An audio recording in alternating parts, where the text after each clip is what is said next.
Kasha Appleton and Hadley Smithhisler. Did I say that right? There's an extra H in there that's a little hard.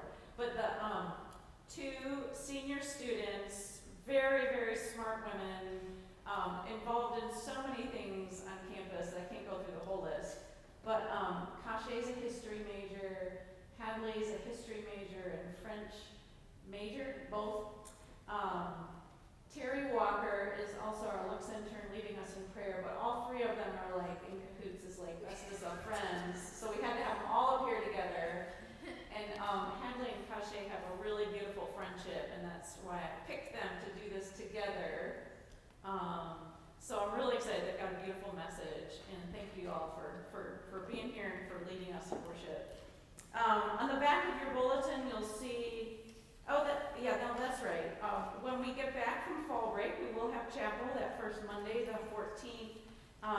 And Jessica Hawkinson will be leading another People of the Book series with Sarah Henderson, the director of Hughes Library, giving the message. Keep the Sam Thompson lecture in your calendars on October 24th. That's going to be a really great lecture this year.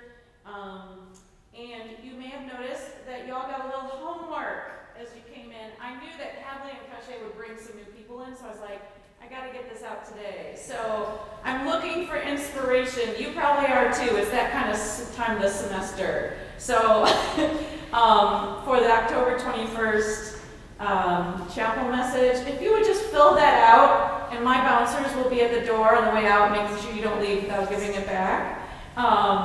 But just put a little something down there. Share what inspires you, and I'm going to try to work it all in magically to our chapel service on October 21st. So just give me a little help.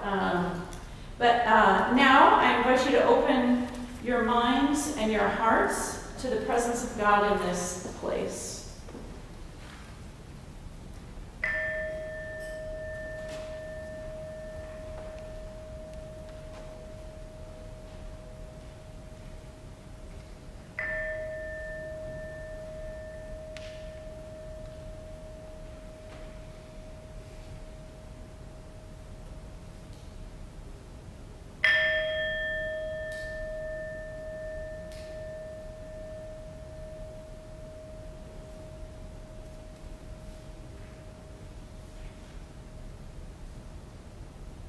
Now, if you're able, I invite you to stand and we'll sing our opening hymn number 14, For the Beauty of the Earth.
I invite you all to pray with me.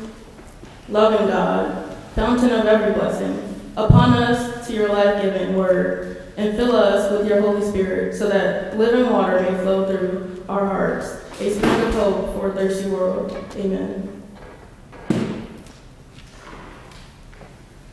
Our chapel message today is from Ruth chapter 1, verses 1 through 18. In the days when the judges ruled, there was a famine in the land, and a certain man of Bethlehem in Judah went to live in the country of Moab, he and his wife and 2 sons. The name of the man was Elimelech, and the name of his wife Naomi, and the name of his 2 sons were Mahlon and Chilion. They were Ephrathites from Bethlehem in Judah. They went into the country of Moab and remained there. But Elimelech, the husband of Naomi, died, and she was left with her 2 sons. These took Moabite wives. The name of the one was Orpah, and the name of the other Ruth. When they had lived there about 10 years, both Mahlon and Chilion also died, so that the woman was left without her 2 sons and her husband. Then she started to return with her daughters-in-law from the country of Moab, for she had heard in the country of Moab that the Lord had considered his people and given them food. So she set out from the place where she had been living, she and her 2 daughters-in-law, and they went on their way to go back to the land of Judah. But Naomi said to her 2 daughters-in-law, "Go back, each of you, to your mother's house. May the Lord deal kindly with you, as you have dealt with me and the dead. The Lord grant that you may find security, each of you, in the house of your husband." Then she kissed them, and they wept aloud. They said to her, "No, we will return with you to your people." But Naomi said, "Turn back, my daughters. They will go with you. Turn back, my daughters. Why will you go with me? Do I still have sons in my womb, that they may become your husbands? Turn back, my daughters. Go your way. For I am too old to have a husband. Even if I thought there was hope for me, even if I should have a husband tonight and bear sons, would you then wait until they were grown? Would you then refrain from marrying? No, my daughters. It has been far more bitter for me than for you, because the hand of the Lord has turned against me." Then they wept aloud again. Orpah kissed her mother-in-law, but Ruth clung to her. So she said, "See, your sister-in-law has gone back to her people and to her gods. Return after your sister-in-law." But Ruth said, "Do not press me to leave you, or to turn back from following you. Where you go, I will go.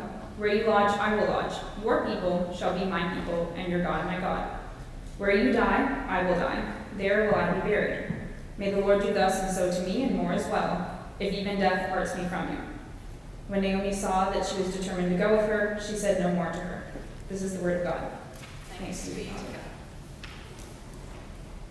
So let me introduce you today to our other speaker. This is Kasha Appleton, my roommate and my best friend here at Monmouth. She is a history major, a classics minor from the west side of Chicago. She is president of ASAP, a career assistant in the Wackerly Center, archival assistant in the Monmouth Archives, and so much more. She is also a lover of Harry Styles, of makeup, J. Cole and the Packers, and she's a future PhD student, professor, and mentor. Let me introduce you all to Hadley Smithhisler. Many of you may know her as a genius, mood court extraordinaire, coordinating editor of MJR, or even the girl in the funky lipstick. But I know her as my closest confidant, my financial advisor when the online shopping addiction gets too real, the woman that pumps me up when I get too familiar with the word can't, and the person that challenges me to do the best and be the best that I can every day. So we see in today's passage 2 women, a mother and a daughter-in-law. They are incredibly different. They come from different generations, places, cultures, and faiths. So we have Naomi, who is an older, devout married woman from Bethlehem, which is a rich agricultural area that's been hit by a famine. And then the other, Ruth, is a young woman from Moab, which is a pagan place, and she has married a foreign man who is Naomi's son. And in this passage, we see that these 2 very different women are brought together by marriage, but more importantly, also by God, faith, hardship, and loyalty. So they become inseparable. Where Naomi goes, so will Ruth. Where Naomi stays, Ruth will stay. Naomi's family, God, and home will be Ruth's as well. Well, God brought together the 2 women you see on stage today, not through a family marriage, but through an icebreaker game. A game of Foursquare that we played in the weeks leading up to our first day here at Monmouth College. So by chance, by luck, or by God, we ended up in the same Sophia research group. And we both decided at the exact same moment that Foursquare is not the game for us, and we escaped the embarrassment of revealing how unathletic we are by leaving this game together. So after that, Kasha helped me kill my first cockroach that I found in my career room. She also sat with me in my first history class on the first day of classes here at Monmouth, and after that, we, like Ruth and Naomi, have clung to each other through these 3 years at Monmouth College. So we now have this codependent relationship that many of you are familiar with today. So today we're going to talk a little bit about what we've learned through our friendships, but where we see ourselves in Ruth and Naomi's story as well. So first, like Naomi and Ruth, we are different. Kasha grew up in the west side of Chicago with a large family. I grew up in the suburbs of Indianapolis just with one sister, and now my parents live in rural North Dakota. So we come to this friendship with completely different experiences, backgrounds, interests, goals, and that's what makes this friendship interesting, and it also allows us to learn more and more from each other every day. But I also know that this has required incredible sacrifice for Kasha.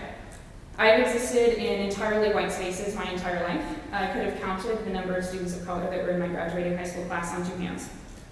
I've been so grateful to Kasha for her patience and her generosity in sharing her experiences as a Black woman with me, and for teaching me so patiently how not to be a problematic white person. So when I met Kasha before our freshman year, for example, I knew nothing about the care required for natural hair, for protective hairstyles, the cost of beauty products for Black people. So as a freshman, when I assumed that getting braids was a very easy and inexpensive process, she was there to correct me. In the Galesburg Walmart, and I was shocked to see the cost of curl creams, deep conditioners, gels, and all of that in a very small section of the hair care aisle that is dedicated to Black women. Kasha was there to share with me that this limited selection of products, this high cost, this time-consuming necessary hair care routine is something that she's lived with her entire life. So as Kasha's roommate, I have spent hours sitting at my desk watching her wash, condition, style, dye, stress about, care for, and love her hair, while we just sit and talk. And so this has been an incredibly educational experience for me, but also an invitation into Kasha's life, which I've so appreciated. So beyond that, she pushes me to stay up on the news, whether it be pop culture or racial injustice or anything else. She's very carefully informed and absolutely unafraid to share her thoughts and opinions, yet she is equally unafraid to ask questions and to be open to ambiguity. She is stubborn and rigid when she needs to be, when, for example, someone says something that is against her values or against something she knows to be true. But she's so open with new information and so especially generous to people like me who, for example, might make a mistake. I think in general the biggest lessons that I've learned being friends with Kasha are centered around generosity. Kasha is deeply generous and free with her time, her money, her knowledge, her advice.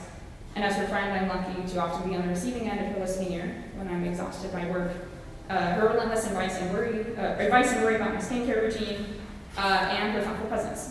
She's the type of person that thinks to pick up a Reese's Peanut Butter cup or something for me from the store if I'm having a bad day. But she isn't just generous with her friends. There are countless students on this campus that have received her free counseling advice. Countless organizations on this campus have benefited from her creativity and her dedication. If you asked her about all of this, I'm sure she would express annoyance at her inability to say no to things, but I think that she's absolutely exceptional in her ability to get up on even the most stressful days, to run an ASAP event, or to fulfill her promises, or just to listen to someone else complain. So if we look back at the scripture for today, we see that so much of the beauty of Naomi and Ruth's story is centered on Ruth's sacrifice. To follow Naomi to Bethlehem requires an incredible sacrifice. Ruth must leave the place she grew up in, the land of her family and her people. She must give up on the Moabite gods that she's worshipped her whole life in favor of Naomi's God. And perhaps most importantly, she agrees to a life of poverty and probably of ostracism. Without Naomi, Ruth could have had the chance to remarry, to start again, to have a new life in Moab, but she chooses to stay side by side with Naomi.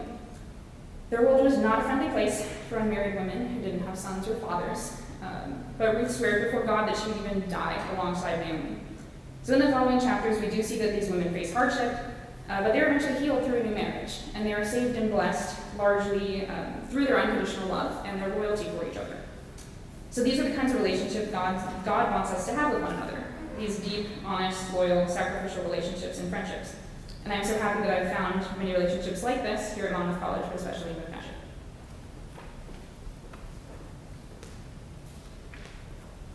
From Hadley, I've learned a lot about patience and compassion. I get upset and angry a lot because I'm a Black woman, and I have a lot to be angry about, I feel. But I never feel forced to pretend to be happy all the time or pretend like I'm not Hadley is always there and ready to hear me rant about anything. Our favorite topics include racism, sexism, or elitism. We talk about elitism a lot. When she does challenge me in my thinking, I know that it's always from a place of respect, so it forces me to look deeper at certain issues. I've seen her jump up when someone else is in need and go help them no matter what she's doing. And I think being friends with her has made me more empathetic or more willing to show my empathy towards others. The patience she has shown me on this journey of enlightenment has taught me to be more patient with myself as well as others, because sometimes that's all people need, a little compassion and patience. Everyone has different worldviews, and what is normal or common to you might not be to others. Hadley is always very generous with her patience and compassion, and it's something I try to emulate every day. As well as other things, Hadley is one of the most motivated and dedicated people I've ever met in my life. To her schoolwork, but also to the organization she is a part of, she has pushed me to be more motivated and engaged in my communities as well. Hadley never gives 50%, and that always inspires me to give more of my effort. I don't think she has ditched a class ever in her life, or sometimes when the urge to ditch is high, like now, it really is. I just think, what would Hadley do? And the answer is always, Hadley will get up and go to class, so I get up and go to class.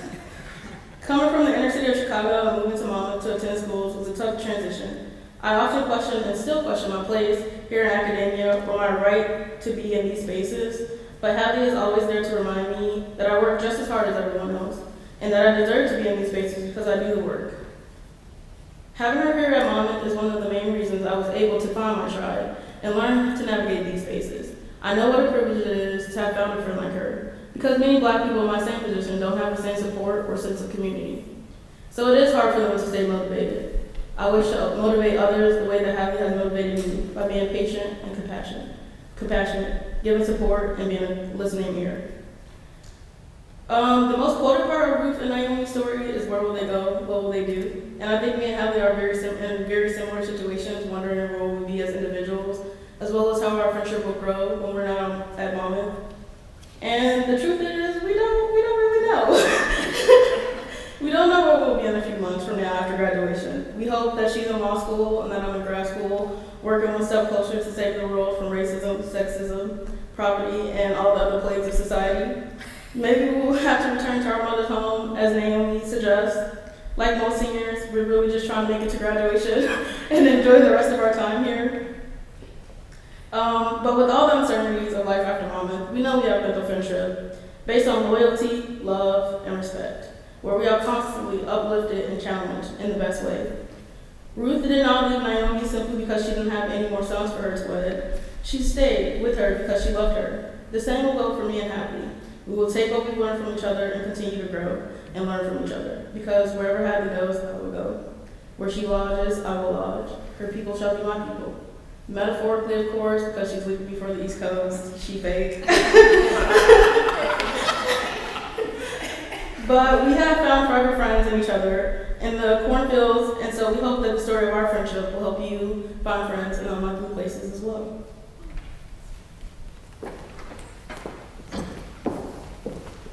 Thank you both for sharing your story with us. It's great. Good on Monday. I invite you to respond now by, we'll stand and sing together hymn number 324 for all the faithful women. Love it. It's good.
Eternal God, in whom we live and move and have our being, whose face is hidden from us by our sins, and whose mercy we forget in the blindness of our hearts. Cleanse us, deliver us, and renew us, so that we may draw near to you, confessing our faults and confiding in your grace, and finding in our refuge and strength. Rejoicing in your good grace, we pause now to lift up our prayers and thanksgiving. Especially we thank you for remembering us and loving us even when we forget, the guidance of your Spirit through this day, the signs of new life and salvation, knowledge of you through word and worship, the relationships and communities to which you call us. Merciful God, as we venture out into this day and this world, we lift our needs and the needs of others up to you in prayer. Confident of your care for us, we pray especially for those who weep with grief, those who cannot rejoice, those who feel lonely and forgotten, those who have forgotten you, and those who are in need of love, acceptance, and grace.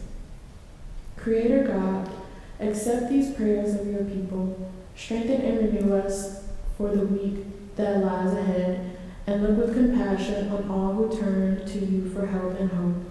For you are the gracious and merciful and the power of love for all people.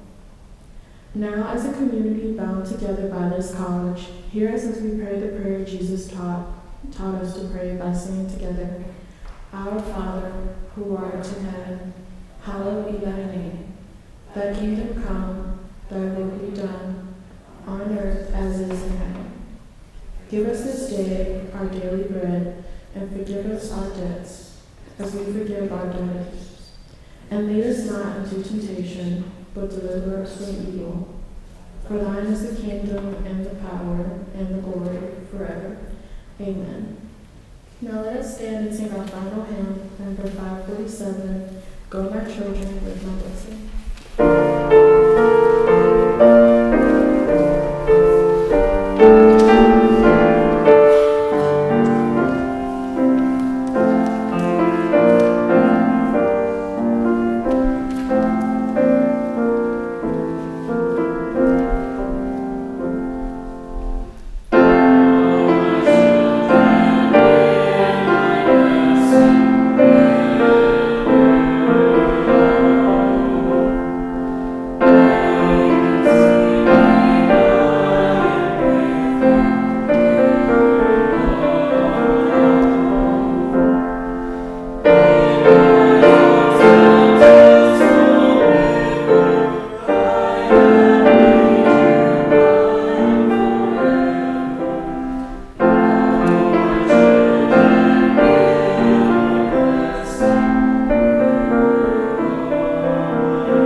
And now may the grace, hope, peace, and love of God the Creator, God the Redeemer, and God the Sustainer be with us all, now and forevermore. Amen. Go in peace, everyone.